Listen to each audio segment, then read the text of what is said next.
आज आपण सर्दी, खोकला आणि पडसे या आजारावर घरगुती उपाय कोणकोणते आहेत याची माहिती जाणून घेऊयात. सर्दी, खोकला आणि पडसे बऱ्याचदा ऋतू बदलतो. एका ऋतूमधून दुसऱ्या ऋतूमध्ये जाताना जे वातावरणामध्ये बदल होतात त्या बदलामुळे शरीरावर परिणाम होत असतात. अशा वेळेला सर्दी, खोकला आणि पडसे हे आजार डोकावताना दिसून येतात. बेसिकली सर्दी, खोकला आणि पडसे हे आजार होण्यामागे शरीरामधील कफदोष वाढणे किंवा कफवृद्धी होणे आणि वाताची दृष्टी होणे या दोन गोष्टी घडून येतात. अशा वेळेला कफाचे विलयन होणे किंवा कफ विरघळणे हे खूप गरजेचे असते. तर असा कफ कमी होण्यासाठी छान घरगुती उपाय आहेत, त्याची सविस्तरपणे आपण माहिती जाणून घेऊयात. सर्दी, खोकला आणि पडसे हे जर शरीरामध्ये उद्भवले तर सर्वात प्रथम दिवसभरातून जेवढ्या वेळेला शक्य होईल तेवढ्या वेळेस कोमट पाणी घेणे हे हितावह ठरते.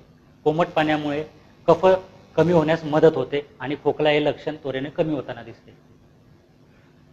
लवंग दिवसातून 3 ते 4 वेळेला लवंगाचा तुकडा नुसता चघळल्यामुळे कफ कमी होतो आणि सर्दी, खोकला, पडसे हे लक्षणांमध्ये सुधारणा होताना दिसून येते. ज्येष्ठ मध नावाची एक वनस्पती आहे. तिचा काष्ठौषधी, अखंड काष्ठौषधी जर थोडासा तुकडा तोंडामध्ये दिवसभरातून 3 ते 4 वेळेला चघळला तरीही सर्दी, खोकला आणि पडसे हे लक्षण त्वरेने कमी होताना दिसून येते. आयुर्वेदामधील अडुळसा ही वनस्पती खोकल्यावर, विशेषतः खोकल्यावर आणि रक्तपित्तावर अत्यंत गुणकारी किंवा व्याधीप्रत्यनिक औषध आहे असं आपल्याला म्हणता येईल. तर त्या अडुळशाची पाने 3 ते 4 पाने सकाळी आणि 3 ते 4 पाने संध्याकाळी ठेचून त्याचा स्वरस काढणे. स्वरस कल्पना म्हणजे त्या द्रव्याला कुटून त्याचा रस पिळून काढणे. तर त्या अडुळशाच्या पानांचा रस एक 2-2 चमचे सकाळी आणि संध्याकाळी कोमट पाण्याबरोबर घेतल्याने अप्रतिम फायदा होतो.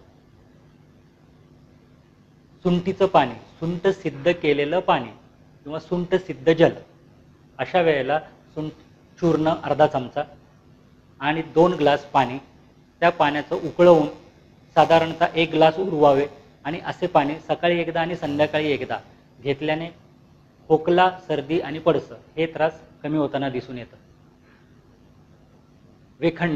वेखंडानेही सिद्ध केलेलं पाणी अशाच पद्धतीने घेतल्यानेही सर्दी, खोकला, पडसं हा त्वरेने कमी होतो. बऱ्याचदा सायनुसायटिसमध्ये, हाडांच्या पोकळीमध्ये जो कफ दाटलेला असतो तर कपाळाला आणि गालाला, घशाला वेखंडाचा लेप चोळल्याने त्या कफाचं विलयन होते आणि सर्दी, खोकला, पडसं हे त्वरेने कमी होताना दिसून येते. एवढे सगळे उपाय करून झाल्यानंतर आयुर्वेदानुसार लहानपण हे कफाचे, मध्यम वय हे पित्ताचे आणि उतार वय हे वाताचे सांगितलेले आहेत. त्यामुळे सर्दी, खोकला, पडसे हे त्रास शक्यतो लहान मुलांना होताना दिसून येतात. जसजसे मुलाचे वय वाढते तसतसं सर्दी, खोकला, पडसे याचे प्रमाण ही कमी होताना दिसते. मुलांची इम्युनिटी वाढते. इम्युनिटी वाढल्यामुळेही हे त्रास कमी होताना दिसून येतात. आयुर्वेदामध्ये हरितकी, वासा, यष्टी, वचा, विश्व, कंटकरी, भारंगी, त्रिफळा, दशमूळ यांसारखी काष्ठौषधी ही सर्दी, खोकला, पडशावर अत्यंत गुणकारी ठरतात. बऱ्याचदा कोरडा खोकला आतापर्यंत आपण कफयुक्त खोकला किंवा कफचकास याच्यावरचे उपाय पाहिले. आता बऱ्याचदा कोरडा खोकला हेही लक्षण दिसून येते. मग अशा वेळेला दशमूळ काढा सकाळी 3 चमचे, संध्याकाळी 3 चमचे कोमट पाण्याबरोबर घेतल्याने फायदा होतो.